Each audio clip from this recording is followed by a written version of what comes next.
Hello tout le monde, j'espère que vous allez bien. Aujourd'hui on se retrouve pour parler du fait que je suis maman pour la deuxième fois, et donc du changement quand on passe de 1 à 2 enfants. J'ai toujours entendu dire que c'était le plus difficile de passer de 1 à 2 plutôt que de 2 à 3 ou de 3 à 4, etc. puisqu'on passait d'avoir un enfant à en avoir plusieurs entre guillemets, et cela est un sacré changement. Et du coup maintenant, comme ça fait 1 mois et demi que je suis maman pour la deuxième fois, je me suis dit que ce serait sympa qu'on parle de tout ça, tous ces changements ensemble.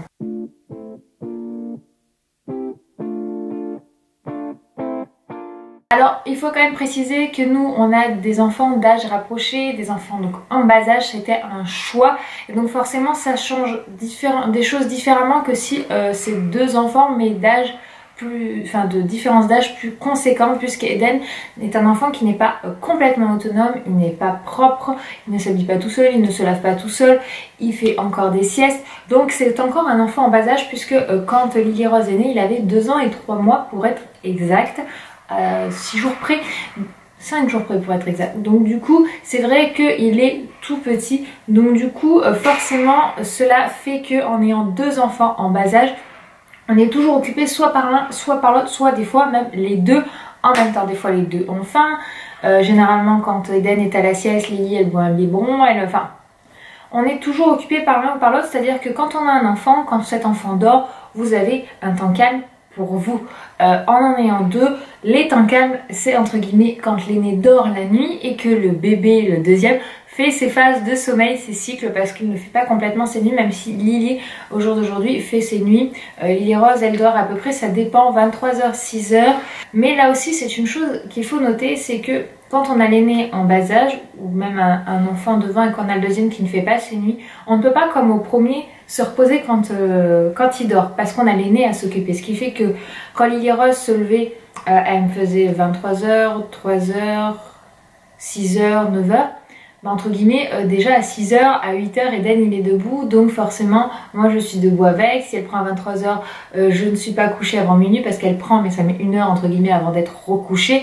Donc du coup forcément entre guillemets je dormais à peu près 2 fois 2 heures consécutives, et c'était mes nuits pendant 1 mois. Et je ne faisais pas de sieste la journée. Donc c'est très clair qu'avoir 2 enfants, c'est passer d'un rythme à 2, et du coup d'un rythme beaucoup plus intense. En parlant de rythme, c'est un changement de rythme parce qu'il faut aussi s'adapter, tout simplement. C'est qu'on était adapté au rythme d'Eden. Quand on a 2 enfants, la chose que je note, c'est que c'est un peu plus difficile de respecter le rythme de chaque enfant et de ne pas imposer un rythme. Eden, c'est vrai que quand il avait envie de dormir, il dort, mais il fait à peu près ses heures de sieste comme il veut. Ses heures de repas, bon, on les a quand même calées sur midi, mais on va dire que on a plus ou moins laissé Eden faire suivant son propre rythme. En ayant 2, quand Eden va rentrer à l'école, on va être obligé de caler Lily Rose un peu plus par rapport au rythme d'Eden. Parce que quand il faudra aller le chercher, il faudra bien que je réveille Lily Rose, que je la mette dans son siège auto et qu'on parte aller chercher son frère. Donc forcément, le deuxième suit un peu plus, malheureusement, le rythme de l'aîné, dans la mesure où je vais quand même essayer au maximum de respecter ses rythmes de sieste. Après, que ce soit les respecter ou en imposer, l'enfant n'en vit pas plus mal dans un sens ou dans l'autre. Moi, ayant la possibilité et le fait que je travaille depuis chez moi, j'essaie au maximum de laisser chaque enfant avoir son propre rythme. Mais j'ai quand même un petit peu cadré la chose, puisque sinon je suis complètement, enfin je n'arrive plus du tout à dégager de temps pour faire quoi que ce soit d'autre. Et il y a quand même le ménage, et il y a quand même toute ma partie de travail, etc. que j'ai à faire. Donc j'ai besoin d'avoir une organisation très carrée, chose que j'ai mis en place. Mais c'est clair que le rythme est intense et il faut rechanger et réapprendre à trouver un équilibre avec 2 enfants, parce que c'est vrai qu'on a un équilibre avec un enfant et l'équilibre change puisqu'il y a une personne en plus qui rentre en compte. Mais personnellement, ça se trouve assez rapidement. Lily Rose a 1 mois et demi. À 1 mois, on avait déjà trouvé notre rythme, c'est-à-dire qu'on connaît notre roulement, nos habitudes. La routine du soir est déjà bien carrée, la routine du matin est aussi mise en place. C'est-à-dire qu'au début, c'était un petit peu, on tâtonnait, vouloir faire comme ça. Non, finalement, ça part, on peut se faire comme ça, comme tout jeune parent. Même si on l'a déjà été une fois, chaque enfant est différent, on en a déjà un devant, donc ça chamboule un peu tout. Mais en 1 mois, on a retrouvé notre rythme, puisque vous pouvez voir que maintenant, si vous suivez les vlogs, on ressort, on est monté sur Paris, on bouge. C'est vrai que maintenant par exemple quand on fait des sorties en voiture, c'est assez carré, hop, ça se fait assez fluide. C'est plus long forcément d'installer 2 enfants dans une voiture qu'en d'en installer un, mais ça se fait assez vite, alors qu'au début il fallait qu'on se réorganise sur qui faisait quoi, dans quel ordre on faisait quoi. Mais très honnêtement, ça vient vite, ça vient très vite. En un mois, j'étais assez étonnée, je pensais qu'il nous faudrait faire en un mois. Il y a des choses qui en 15 jours c'était fait, mais je dirais que la routine du soir, du matin ou les tranches horaires de repas pour nous adultes et Eden, le rythme s'est fait. On mange toujours tous les trois à midi ensemble, mais le soir c'est un peu plus rare parce que c'est aussi la tranche horaire où Lily Rose a faim. Donc généralement ou c'est Anthony qui donne à Lily Rose et moi je fais manger Eden et je suis avec lui à table, ou c'est l'inverse et nous généralement on mange plus tard le soir avec Anthony. Maintenant pour le moment c'est pas faisable autrement.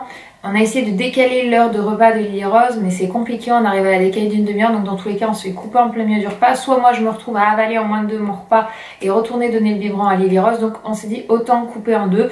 Un adulte fait un repas avec chacun des enfants et celui du midi on le fait tous les trois ensemble et plus tard ça reviendra. C'est pas dramatique que l'on ne soit pas tous à table en même temps pour le moment sur tous les repas, c'est pas faisable. Mais voilà. Après aussi il faut, quand on a 2 enfants, moi ce que je fais c'est que j'accorde autant de temps à l'un qu'à l'autre. Je ne passe pas plus de temps à l'un qu'à l'autre. Et des fois je passe des temps avec les deux. C'est-à-dire que des fois il arrive souvent que le matin le biberon soit à peu près en même temps. Pas toujours parce que Lily Rose varie encore beaucoup ses horaires. À une demi-heure près, Eden c'est assez précis. Donc des fois j'ai Lily Rose dans les bras en train de lui donner le biberon et je cale Eden sur mes jambes, il met sa tête sur mes jambes, il est allongé, Eden adore boire son biberon allongé et du coup il boit son biberon et à ce moment là on est à 3 ou des fois quand on ouvre le canapé en lit, j'ai Lily Rose d'un côté qui est allongée, Eden de l'autre qui boit son biberon et on passe un temps tous les trois ensemble et Anthony aussi à ces moments avec ses 2 enfants. Voilà, c'est souvent un roulement en fait qui se fait, mais par contre très concrètement la journée ne s'arrête pas, c'est-à-dire vous n'avez pas vraiment de temps de pause. En fait on va dire que tout se cale surtout par rapport à Eden, du moment où il est levé jusqu'à ce qu'il est couché le soir, le rythme est assez intense. Il n'y a pas vraiment de gros moments de pause ou de temps calme, sauf quand lui est à la sieste, à ce moment-là, entre guillemets, je n'ai plus qu'un enfant à gérer, mais sinon tout le reste c'est 2 enfants à gérer. Donc c'est ça où le rythme est un petit peu plus soutenu, mais pas non plus dramatique, c'est seulement que je me pose beaucoup moins et je prends beaucoup moins de temps pour moi. Je ne regarde plus la télé, je n'ai plus le temps. Je recommence doucement à pouvoir m'accorder, je me suis commandé des livres et donc je vais pouvoir tout doucement commencer à lire. Par contre je pense que ça va être un chapitre par jour et je vais mettre ma vie à lire mes livres, mais je vais essayer de me reaccorder du temps. Très clairement au début quand on redevient maman, ou même pour la première fois, il n'y a plus vraiment de temps pour soi. Il faut arriver à se l'imposer, de retrouver ne serait-ce qu'un quart d'heure par jour et petit à petit vous allez pouvoir vous accorder un peu plus de temps, surtout quand vous aurez pris votre rythme et que votre enfant aura un rythme lui aussi. Moi des fois ça m'arrive de mettre Lily dans le transat, de la poser dans la salle de bain à mes pieds, moi je me prépare, je fais ma tambouille, je ferme la barrière de sécurité en haut et Eden il joue dans sa chambre tout simplement, ou je pose Lily dans le lit dans sa chambre, voilà. Et à ce moment là on passe tous du temps en haut, ce qui fait qu'Eden fait sa petite vie, il joue, Lily Rose est posée à portée de vue et moi je peux me préparer. Voilà, mais de toute façon j'ai prévu de vous faire des vidéos routine matin, routine soir famille et aussi une routine nuit nouveau-né parce que pendant que nous dormons généralement, un nouveau-né lui ne dort pas et il y a quand même une petite routine qui s'instaure la nuit, le soir. J'avais quand même peur au début d'accorder plus de temps à l'un ou à l'autre. C'était un petit peu ma chose que j'avais très peur, c'est que je ne voulais vraiment pas accorder plus de temps. Alors pas une demi-heure près, on est d'accord, je chronomètre pas du tout, mais si j'avais une phase avec Lily Rose, il fallait aussi que j'ai un moment avec Eden. C'était pour moi que c'était très important parce que voilà, je n'avais pas du tout peur de faire de préférence, je savais que l'amour se multiplierait, il n'y a vraiment pas de préférence entre mes 2 enfants, je les aime de façon équitable, au même niveau et c'est un amour sans limite, c'est les 2 êtres au monde que j'aime le plus et c'est vraiment pour eux, quand on dit qu'on est prête à mourir par amour, c'est pour, je pense, et pour moi c'est très clairement l'amour qu'on a pour nos enfants. Je pourrais mourir ou tuer sans souci pour mes enfants, voilà. L'amour que vous avez vos enfants, ça vous prend au trip, il leur arrive quelque chose, ça vous prend au trip, alors que les autres, même si ça vous fait mal au cœur, ça vous prend pas au trip comme ça vous prend pour vos propres enfants. C'est un amour sans limite et c'est vrai qu'avoir 2 enfants ça vous multiplie l'amour. Mais moi je trouve que c'est génial d'avoir des enfants en bas âge, d'âge rapproché. C'était vraiment mon point de vue parce qu'ils vont plus ou moins évoluer en... Voilà, je pense à peu près avoir fait le tour sur ce que je voulais aborder sur le fait d'avoir 2 enfants. Que c'est un changement, mais c'est un changement positif, c'est un rythme intense. Très clairement, ça vous change une vie complètement, ça vous change votre équilibre. Au début, c'est un petit peu perturbant, on se dit oh là là, mon Dieu, mais comment je vais faire pour y arriver? Et en fait, vous prenez votre rythme assez rapidement, juste vous êtes overbooké du matin au soir. tout simplement. Voilà, j'espère que cette vidéo aura été intéressante pour vous, pour celles qui ont un ou plusieurs enfants. Partagez-moi vos expériences pour celles qui en ont un. Si vous en voulez deux, est-ce que vous imaginez tous ces changements? De quelle façon vous voyez au niveau organisation? Celles qui en ont plusieurs, même plus que deux. Si vous aussi, ça a été un petit peu ces sensations, au bout de combien de temps vous avez trouvé votre rythme, votre équilibre. Et puis voilà, pour celles qui ont des frères et sœurs, comment ça se passe pour vous, la vie à plusieurs. Moi, je vous envoie plein de bisous et puis je vous dis à très vite. Ciao!